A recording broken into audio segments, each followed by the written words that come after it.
बिस्मिल्लाहिर्रहमानिर्रहीम।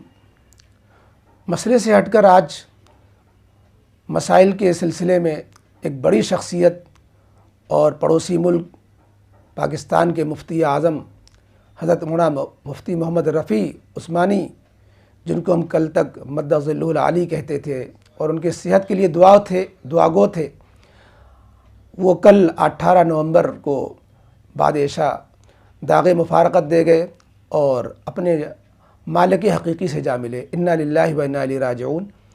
ये हज़रत मौलाना मुफ्ती मोहम्मद रफ़ी साहब उस्मानी, मौलाना मोहम्मद तक़ी उस्मानी साहब के जो है बिरादर मुअज़्ज़म थे, बड़े भाई थे और हकीकत में ये तो हिंदुस्तान के सपूत थे। देवबंद की सरज़मीन में उनकी विलादत होती है। तकरीबन 90 साल की उम्र हुई उनकी। इस माना कर जो है 90 साल पहले उनकी देवबंद की सरज़मीन में विलादत होती है और हज़रत मौलाना अशरफ अली थानवी रहमतुल्लाह अलैह के हाथों उनकी बिस्मिल्लाह होती है। नाम भी मौलाना अशरफ अली थानवी रहमतुल्लाह अलैह ने रखा, मोहम्मद रफ़ी। ये मुफ्ती मोहम्मद शफ़ी साहब जो हज़रत थानवी रहमतुल्लाह अलैह के अजल्ले खुलफा में से थे और दारुल उलूम देवबंद के सदर मुफ्ती थे, उनके ये बेटे हैं। और मौजूदा हालत में ये पूरे पाकिस्तान के मुफ्ती आज़म थे और ये मुफ्ती आज़म बक़ल में ख़ुद नहीं थे, बल्कि उलमा ने उनको ये मसनद सौंपा था। जनरल ज़िया के ज़माने में इनको मुफ्ती आज़म का लक़ब मिला था। उस वक्त इनके असातिज़ा भी हयात थे, मुफ्ती रशीद अहमद लुधियानवी साहिब अहसन फतावा, और इसके अलावा बड़े बड़े उनके असातिज़ा मौजूद थे, मुफ्ती सलीमुल्लाह खान साहब।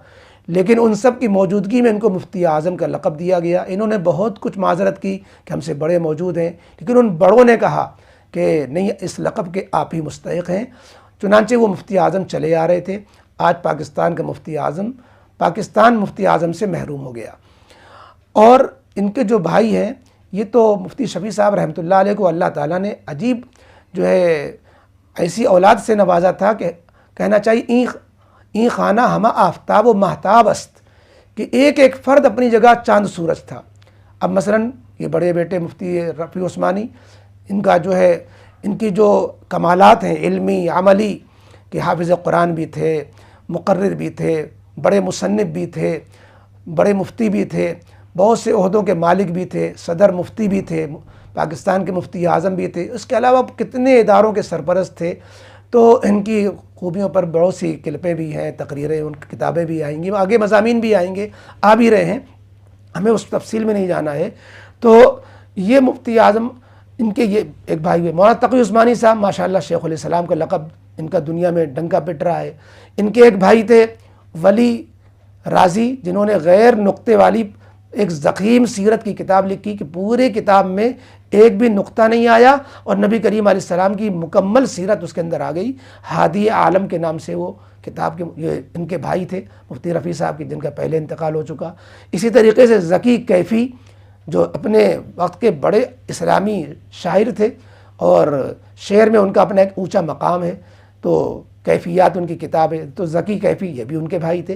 तो गर्दे कि ये पूरा घराना, इल्मी घराना, ये देवबंद का गोया एक इल्मी हीरे, वो गोया हिंदुस्तान से पाकिस्तान मुंतकिल हो गए।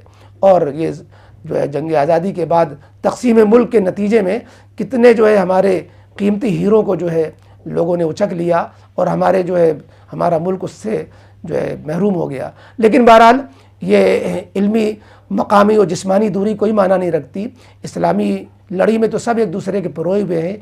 इसी वजह से कि इस्लामी जो है तस्बीह में और उसके जो है जंजीर में एक दूसरे से लोगों का रब्त रूहानी और ईमानी और इल्मी रब्त जो है सबका कायम है एक दूसरे से।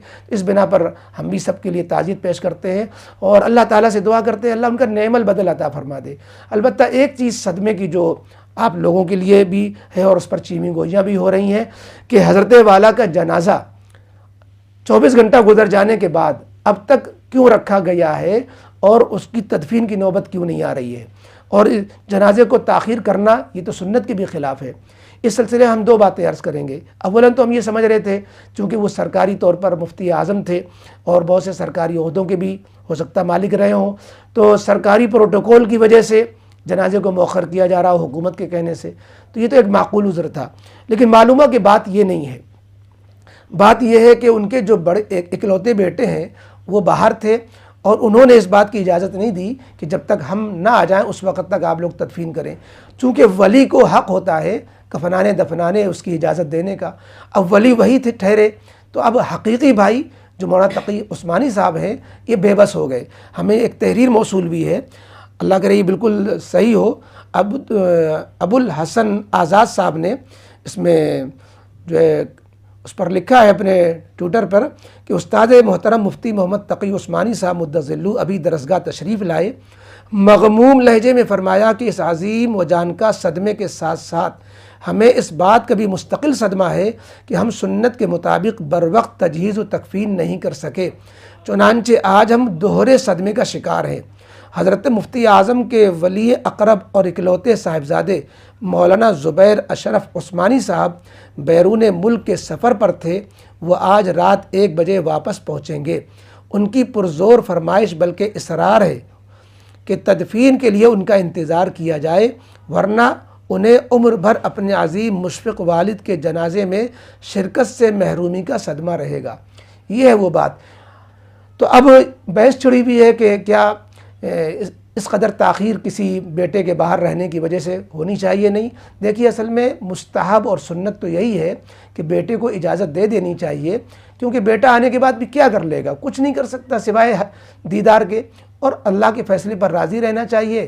لیکن اگر کوئی شخص اس سنت پر جو سنت مؤکدہ بھی نہیں ہے بلکہ افضل ہے، اولا ہے کہ جلدی تدفین کی جائے، اس کی خلاف ورزی کرتا ہے، تو ہمیں بہت زیادہ اس کو دل پہ نہیں لینا چاہیے کہ بڑوں پر اعتراض کرنے لگ جائیں اور جو ہے اس کو جو ہے شوشہ جو ہے چھوڑیں اور لوگوں اس پر اعتراض نکتہ چینی کریں، کیونکہ خطائے بزرگاں گرفتن خطاست، بڑوں کی غلطی پکڑنا بھی غلطی ہے۔ خصوصاً بہت سے لوگ مولانا تقی عثمانی صاحب کو اس پر جو ہے لے رہے ہیں۔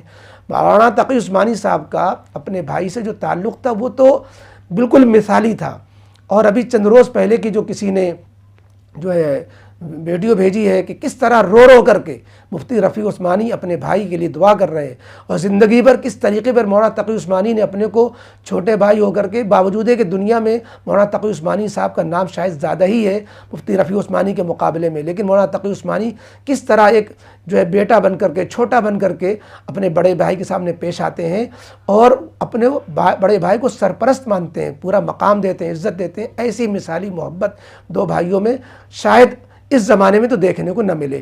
اس لیے بعد والوں کے لیے ہمیں یہ سبق ہے کہ ہم بڑوں کی زندگی سے سبق لیں کہ اللہ تعالیٰ کو بھی مقام دے، بڑے بھائی کا بڑا مقام دیا جائے، ان کے باپ کے درجے میں رکھا جائے، ان کا احترام کیا جائے۔ دیکھیے کتنی ویڈیوز آ رہی ہیں اور کتنے جو ہے آڈیوز بھی آ رہے ہیں کہ مولانا تقی عثمانی اپنے بڑے بھائی کے سامنے بالکل بچہ بن کر بیٹھ رہے ہیں۔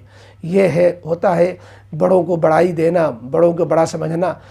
تو بہرحال ہمیں ان چند کلمات پر اپنے دل کے جذبات کا اظہار کرنا تھا، اور لوگوں کے ذہن کو بھی صاف کرنا تھا کہ لوگ مولانا تقی عثمانی صاحب کو جنازے کی تاخیر کی وجہ سے جو ہے نکتہ چینی نہ کریں۔ دوسرے یہ کہ جو ہے تاخیر اگر کہیں ہو گئی ہے تو اس کو ظاہر ہے کہ وہ ہمارے لیے نمونہ نہیں ہے، نمونہ تو ہمارے لیے حدیث و سنت ہی ہے، لیکن اگر کسی وجہ سے کہیں تاخیر ہو جائے تو اس کو نمونہ نہ بنایا جائے۔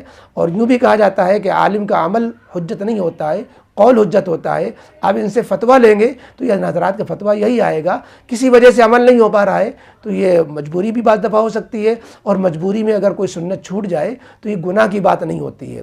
اس بنا پر جو ہے ہمیں اس کو موضوع نہیں بنانا چاہیے، چونکہ چند باتیں سننے میں آئی تھی کہ کچھ لوگ اس طرح کی باتیں کر رہے ہیں، تو سوچا کہ مفتی رفیع صاحب کا کچھ تعارف بھی ہو جائے، تعزیت بھی ہو جائے، اور ہم دعا کرتے ہیں اللہ تعالیٰ سے اللہ تعالیٰ مفتی صاحب کا نعم البدل عطا فرمائے اور ان کے فیوز سے ہم سب کو مستفید ہونے کی توفیق عطا فرمائے۔ السلام علیکم۔